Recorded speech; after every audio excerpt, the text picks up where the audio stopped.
It's the BP show, it's the BP show, it's the BP batting practice show with Joe and Thomas.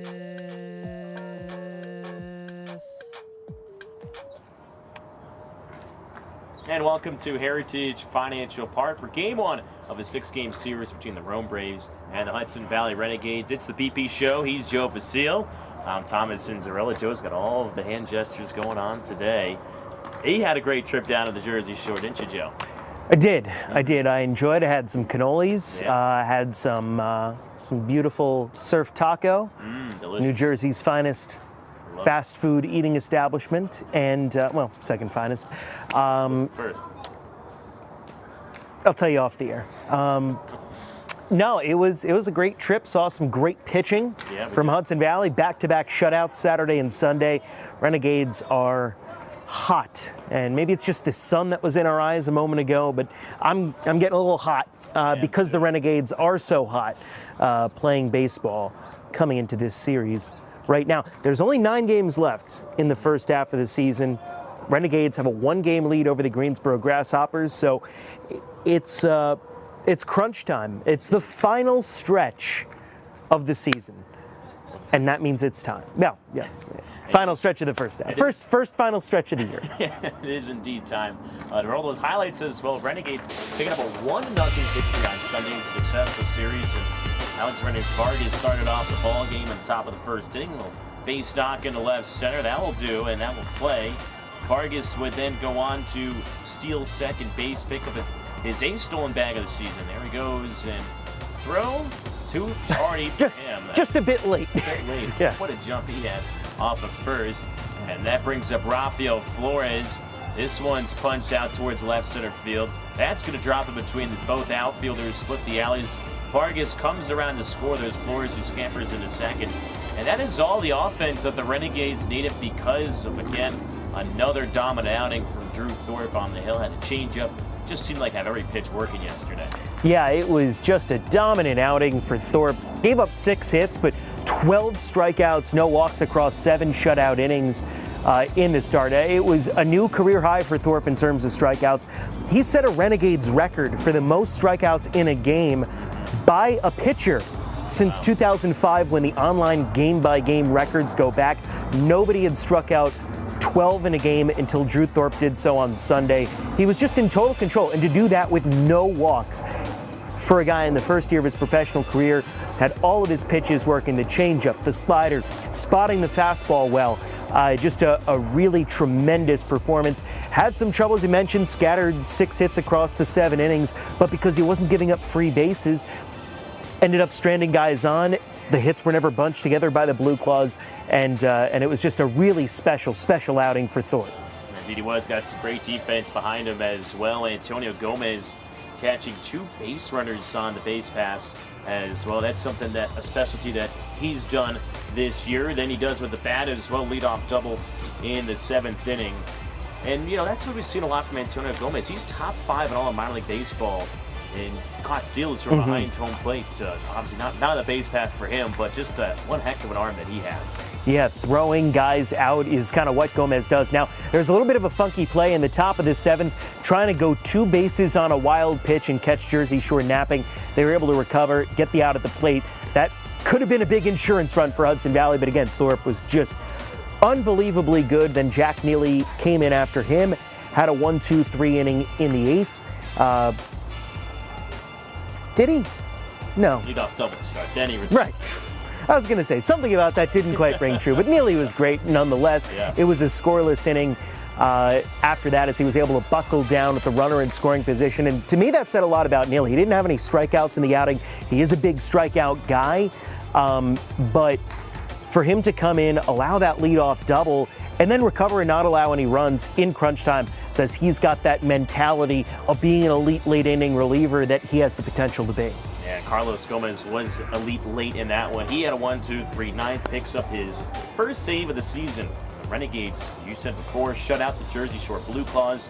The Phillies high affiliate back-to-back games. They hang on to win 1-0. Again, the big star, though, Drew Thorpe, 12 strikeouts across 7 innings, picked up his 5th win. That's a team leading now 5 wins for him Yep. on the season. Tied for the league lead as well. I mean, Thorpe has really been on a nice roll of pitching deep into ball games. He is efficient, and again, just to have such polished secondary pitches at this level is something that really allows him to be so good. His last 2 outings out, 8 innings and 7 innings in back-to-back outings, and without allowing runs, striking out 19. That is just a really special run that Thorpe has been on. We had high expectations for him this year, and he's lived up to that and then some. Game that took just 2 hours and 6 minutes as well. That was great too. Let's take a look at the standings now and where the Renegades sit. Joey mentioned off the open, 9 games to go. Greensboro right behind him. Who would have thought? Both teams started this year right here at Heritage Financial Park in the end of first half. Both teams fighting and clawing for that first place position. Yeah, and a couple things to note there in the North standings. Jersey Shore now 3.5 out. Renegades won 3 straight against the Blue Claws over the weekend. It was a half game going into Friday. Helped to get a little bit of separation there, but Greensboro able to keep winning. And Greensboro, you notice, even in the loss column, but 2 fewer wins. That's because they had 2 games canceled. They're not going to make those games up. So Greensboro is going to play fewer games than the Renegades in the first half, which means if they end in a virtual tie, Greensboro will go to the playoffs and win the first half because of the percentage. Now, granted, Greensboro also came here and won 2 of 3, so they have the direct head-to-head tiebreaker as well. But the first tiebreaker with different numbers of games played is winning percentage. And for the Grasshoppers, by virtue of having played less games, they will have a higher winning percentage if they end up tied with the Renegades going into the end of the first half. So that's something to note. You see Aberdeen is still in the conversation as well. There's 9 games left. They're 4.5 back. They can get fast. Brooklyn can be eliminated tonight with a Renegades win or a Cyclones loss. Their elimination number is 1, and Wilmington not that far behind them as well. The South is pretty close too. I mean, look at that. Greenville and Winston-Salem separated by a half a game. Yep. Greensboro is playing Greenville this week, so they're going up against a team that has something to play for and is trying to get into the playoffs. And then again, Bowling Green struggled at times this year. They're starting to figure it out. Our old friend Nelson Alvarez was just promoted from Bowling Green up to AA not that long ago. But 3 teams with a legit chance to come out of the South as well. There's going to be a lot decided this week, and hopefully by the end of the series we'll have a better picture. I do know the tiebreaker as well because we had the same issue in our first half. Obviously being down in the Southern League where Rays have an affiliate as well, a lot of rain in the South, so there are teams all over the place between maybe 5 less games, 3 less games. It's a mess because of the weather and the rainouts as well, and so our team in Biloxi had 1 more games than the team ahead of us, but because of the win percentage, Pensacola ended up winning the first half. So. Every stadium should have a dome. Build a dome. Talk about it. Yeah, just like the Simpsons. Yeah, we'll get a series of helicopters to suspend a dome above the stadium to block out the rain and the sun. We'll be sure to bring it up next year's meeting, maybe the fiscal year meeting for making all the funds and stuff. So. We'll see. We'll see. We might. I don't know if we can get approved for CapEx for that. Be probably prohibitively expensive. Yeah, I'm sure it is as well. Maybe we'll just borrow Tropicana's field. We'll just fly the dome from Florida all the way up here. We're trying to get a new ballpark. We'll borrow their stadium. See what happens. I don't know if that would meet minor league standards. On 84, you see all the wide loads with all like the houses and stuff going on. Just put the Trop in pieces on those wide loads trailers and just drive them up north. That's my idea. Be a lot of pieces. It would be a lot of pieces as well. A couple roster moves to note as well. Beginning last Tuesday, Luis Velasquez, the right-handed pitcher, 21-year-old, was promoted from Single A Tampa. He comes up here to High A in Hudson Valley, and you're going to see Luis Velasquez as well in his first start. He was lights out down in Tampa. He already just over 1 at 105 in 15 appearances.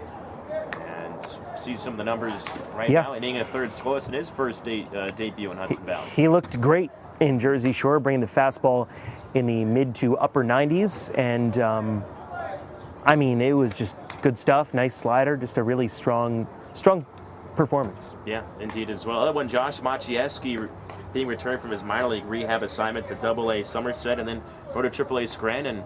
Josh was great in his short stint back here.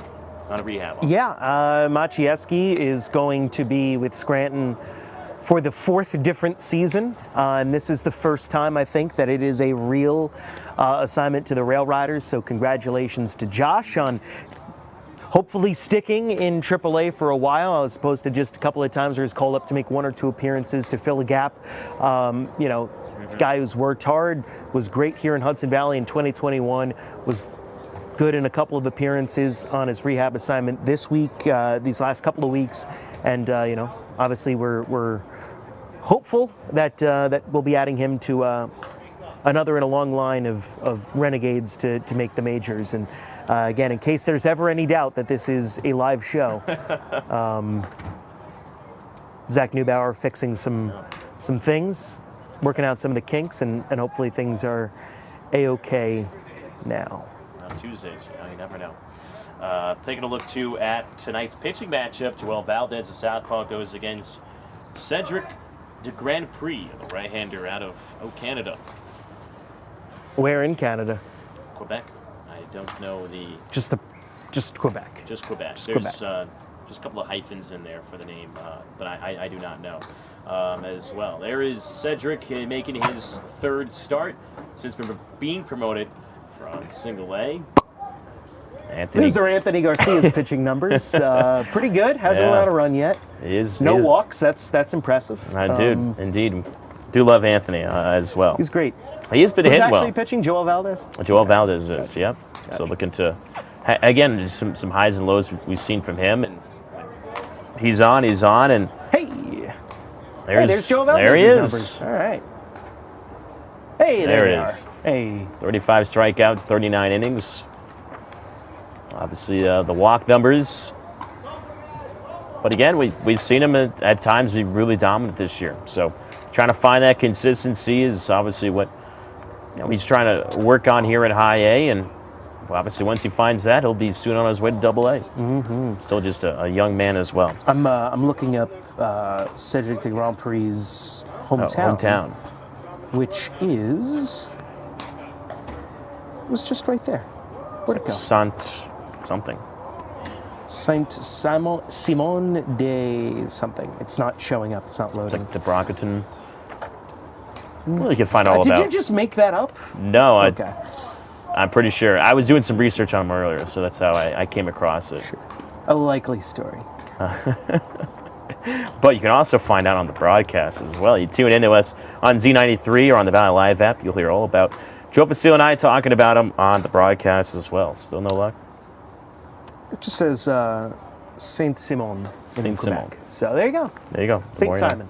We'll have to do some more research on geography in Canada. I've been to Toronto. That's about it. Cold, indeed. Moose. A lot of hockey as well. Tim Hortons. Yeah. Really good. And also today, I'm talking about promotions. Oh. Every Tuesday, T-shirt Tuesday, of course. What do we got?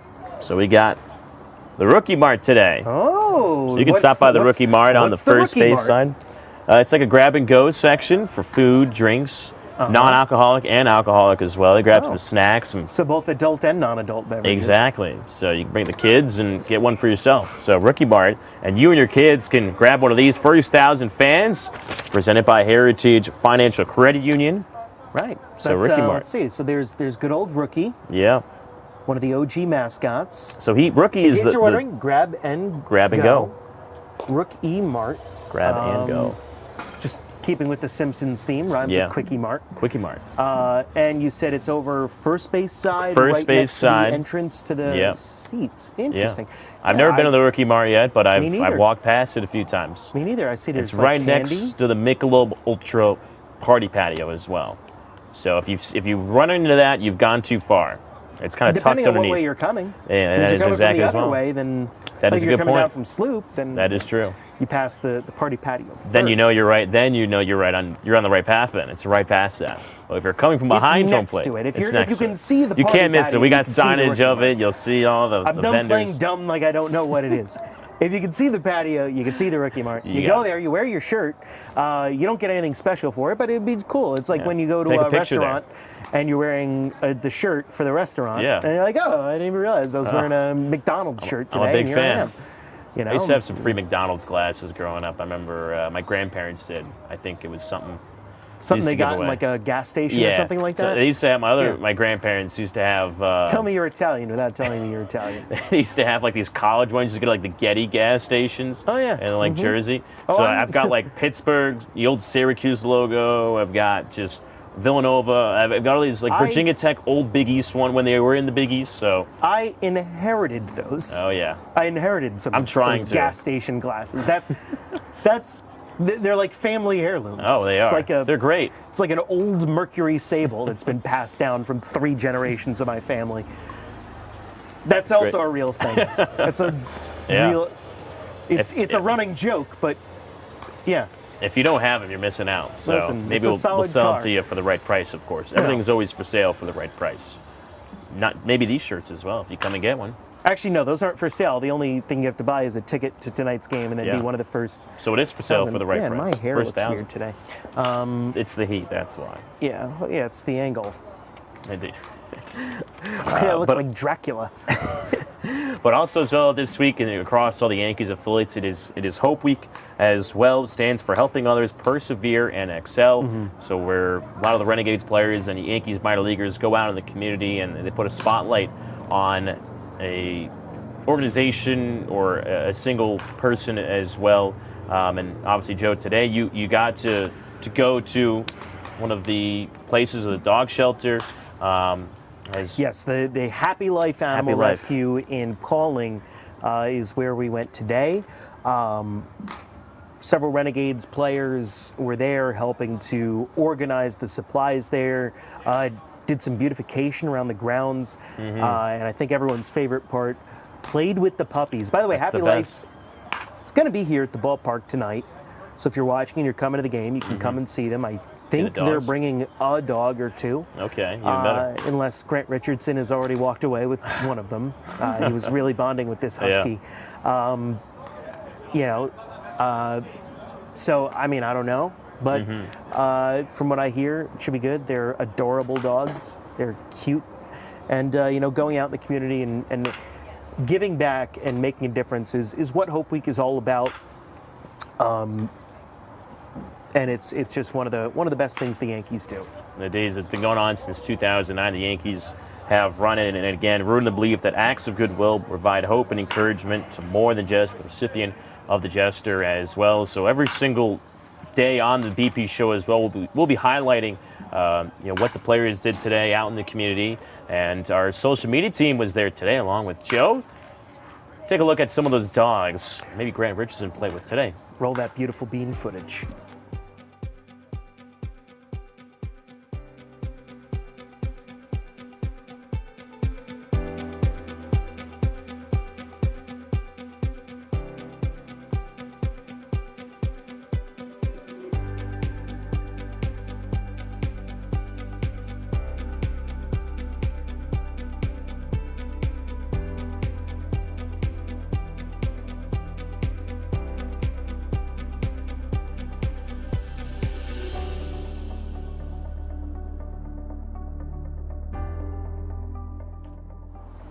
I mean, how can your heart not melt I know. seeing Kyle Battle play with the dog with the torn ACL? Oh. I mean, just great stuff. The dogs were so happy. I mean, Bailey Dees with that little tiny Yeah. puppy. Bailey Dees is a giant. He's 6'8". Yeah. He's so tall. And this tiny And he dog. has this tiny little puppy.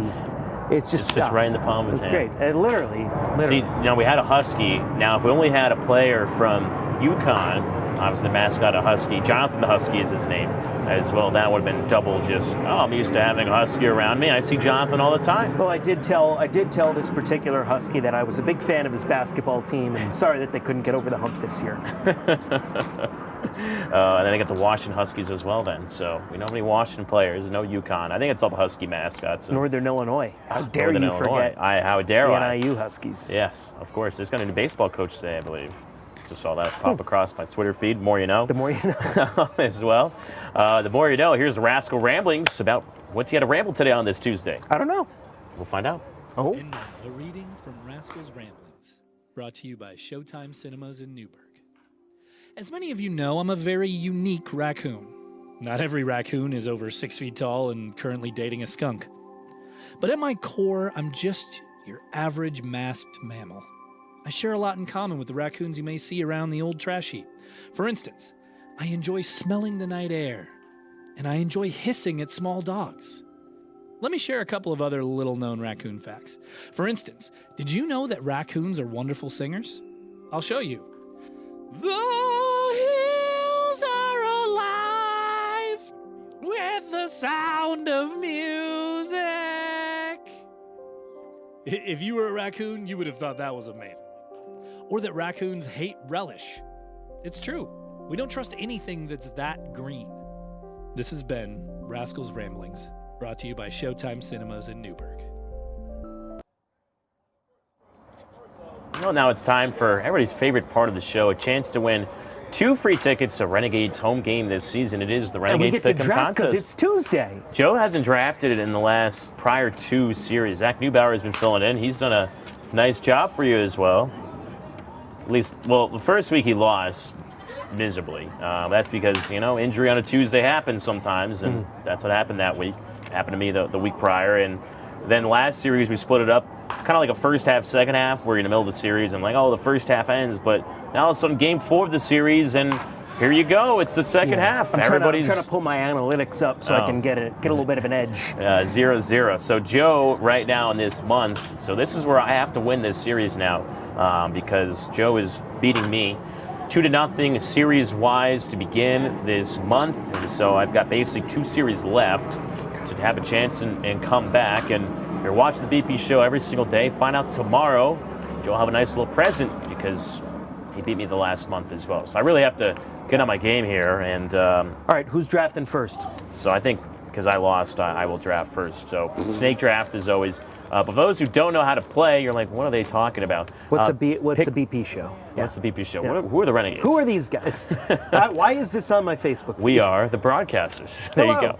Whoa. Hey, 3 ooh, players hey. prior to first pitch, as always. Sometimes first pitch is a little bit late. We have scheduled first pitch. So So 7:05 hard cutoff?